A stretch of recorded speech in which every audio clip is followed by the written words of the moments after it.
everyone, happy Wednesday and welcome back to my channel. Today and for the next few Wednesdays, I'm going to be working on a painting that I have basically started the first layer. This is a 16 by 20 inch canvas, gallery wrapped canvas, so it's all the way around. But what I am planning to do with this canvas is to take a journal page that I had done in February for my February journal page, and let me pull it out. This one right here. So the prompt in February was hands. So I had done a journal collage page for hands, but I really liked how it came out, and I really liked the symbolism of it. So I wanted to try to take this this journal page and create it into a bigger canvas. And I'm not going to recreate the journal page, but I'm taking it as my inspiration. So this is the color palette in it is similar to what I'm wanting to do, and the textures and the different shapes and textures and things like that are kind of what I want to take from this. And then of course the quote I'm going to put on there, and the hands to be the focal points on the painting. So I'm taking my inspiration from my journal page, and then I'm going to make a painting with that in mind. And I kind of picked out a similar color palette. So I have the color palette box cube, and so I found this color palette here, and I will try to stick with this, but I may end up incorporating more colors. But I do like this color palette and how it goes together, and it's similar to what I had in my journal page. So for where I'm at so far is I have taken my 16 by 20 canvas, and I have put a layer of book pages down, and I did that with gel medium, and then I have put a layer of gesso on top. And that's all that has been done so far. I went all the way around the edges as well with the book pages and the gesso, so that way I can continue around to the edges. Since I won't be framing this separately, it will just be how it is. So I want to make sure that I'm covering the sides as well. So other than that, I'm going to be starting to work on the background with you guys, and this will be my Wednesday videos for the next few weeks until it's completed. So if you're interested, come along on this journey with me, and we'll see how it turns out.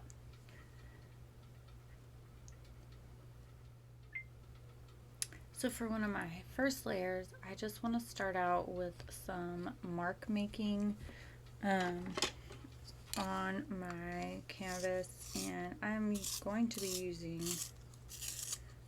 watercolor pencils, which of course I don't have sharpened. And I know these will most likely end up being covered up before the end, but this kind of helps me to break up what I have right now, and just kind of gives me a little bit of a starting point. And I usually tend to like to do my mark making with my non-dominant hand. I feel like it's looser, and it just it's a little bit more free. So I'm using a dark green Artist Loft watercolor pencil right now, and I want to make sure that I'm putting these marks all on the sides of the canvas as well as on the top.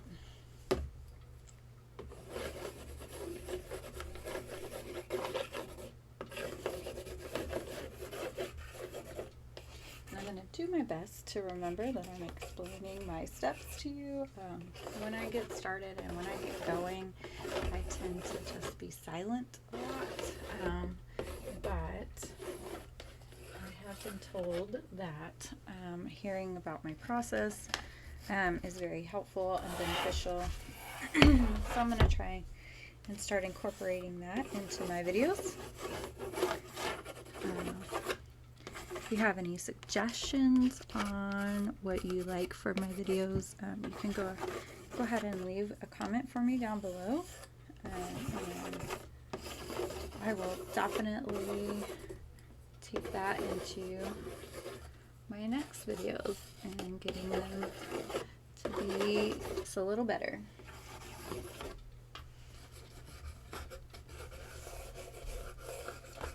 Now these marks are just really loose, and they're not really meant to be any type of shape or anything like that. These are just excuse me, these are just to get it loosened up and to get color down on the canvas.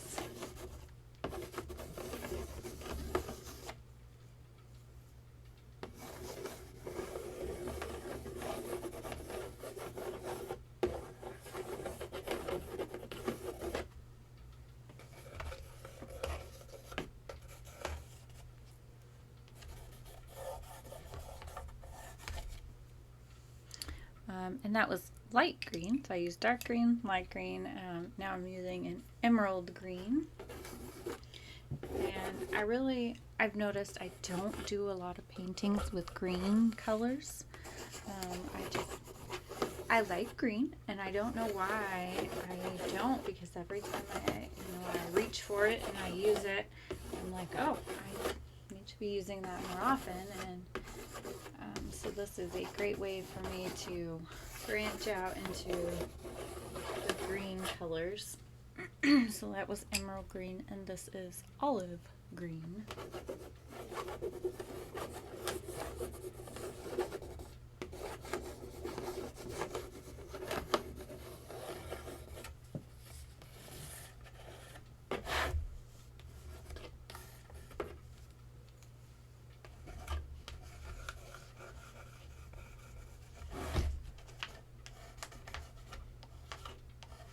And I mean, some of these marks might show on the bottom. Sorry, that was my kitten, of course, getting into everything. But I'm not too concerned if they do or if they don't. These are literally just the first marks to get something on the canvas. And if you notice, I turn the canvas a lot, but the final orientation for the final layers is going to be like this.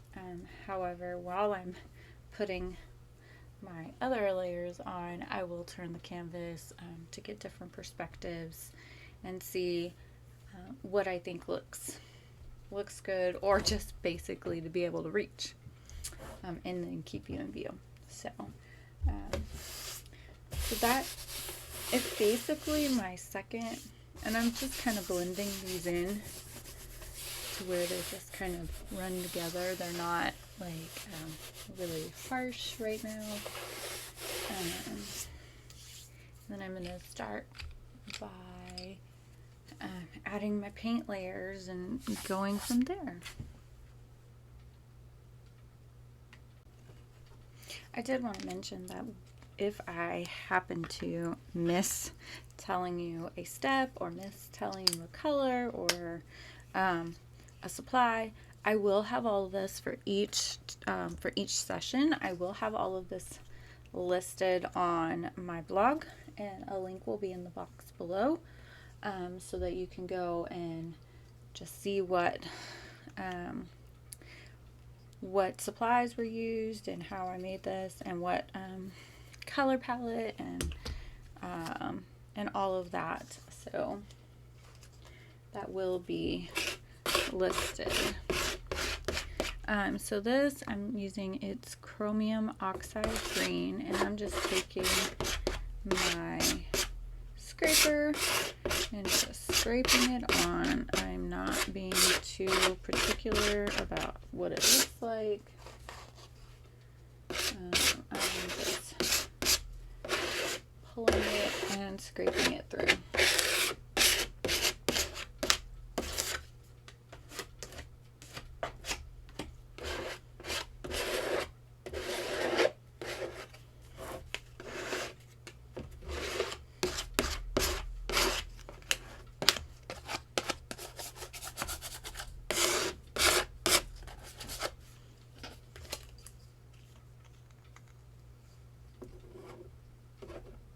And a lot of the times I will take this straight from the tube onto the canvas.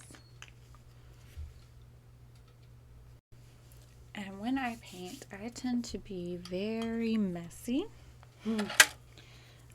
with it. And I'm actually going to get some water, spread some stuff around, kind of blend it in a little bit. But I paint with my fingers, I paint with whatever I have close at hand.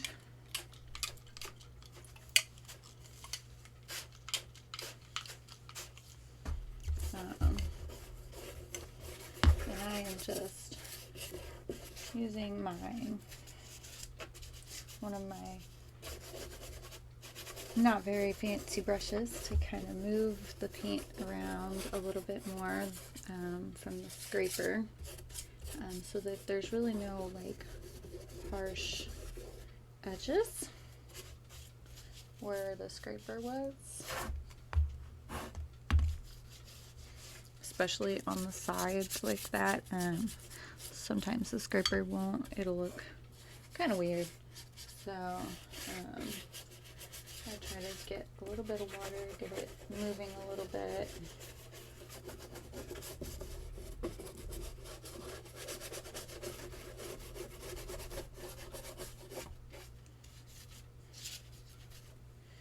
And I make sure that I'm spreading it everywhere.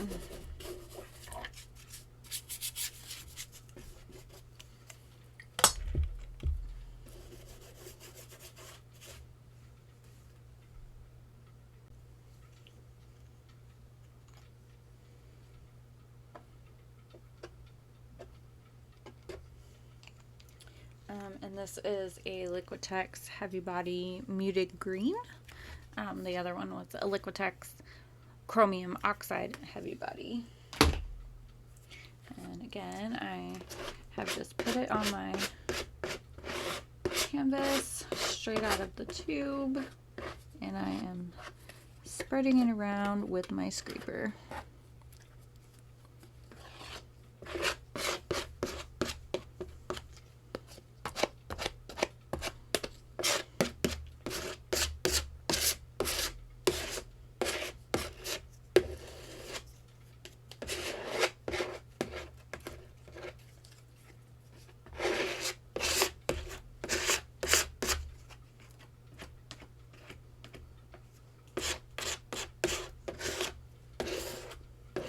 And again, these first layers I am not too precious, because most of it by the end will either be covered up and just peeking through in spots, or will be completely covered and you won't even see it. These are really just layers to give the painting depth, and then, you know, what does show through, and that just adds more interest for your eye.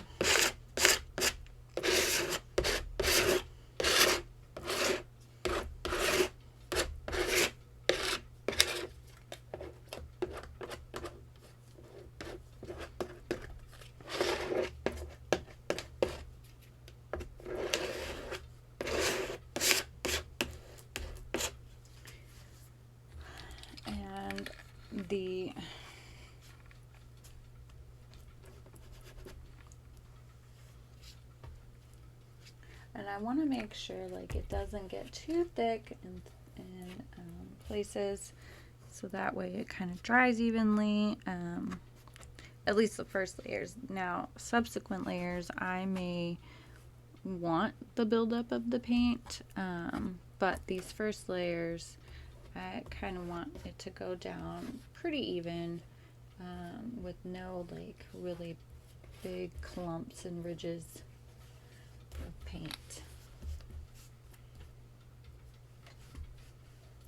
And again, I want to make sure that I'm getting all on the sides so that the colors and the marks go all the way around the painting and you're not just left with this blank spot.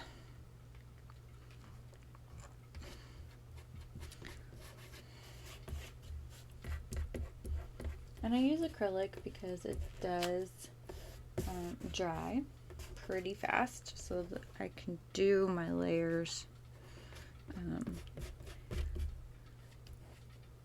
I don't have to wait so long in between my layers. Now, I will use other supplies as well, not just acrylic paint, but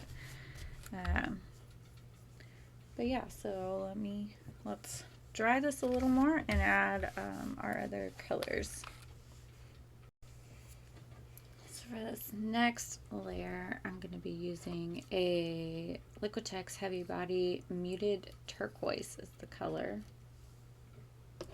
And again, I'm just blobbing it right onto my canvas. This time I think I'm going to use my brush to spread it around, just to give it a little bit different feel.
I'm going to grab my spray bottle. Spray down a little bit. And then take my scraper. Scrape it out. I like the drippiness of these.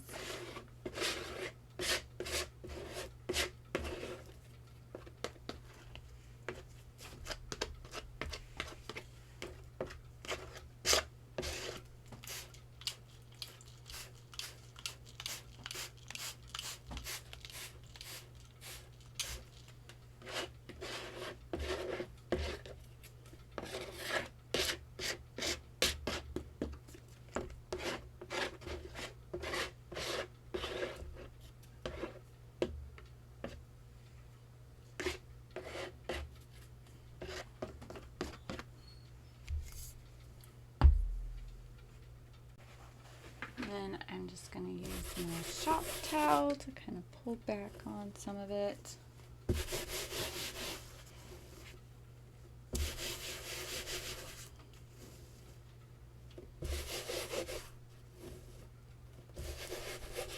And that gives it a different texture as well.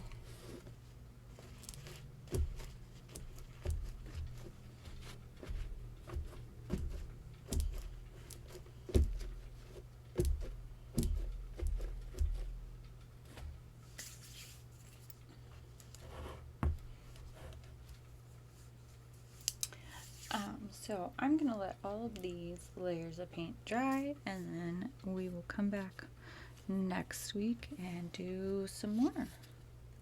So again, thank you for joining me, and I hope to see you in the next video.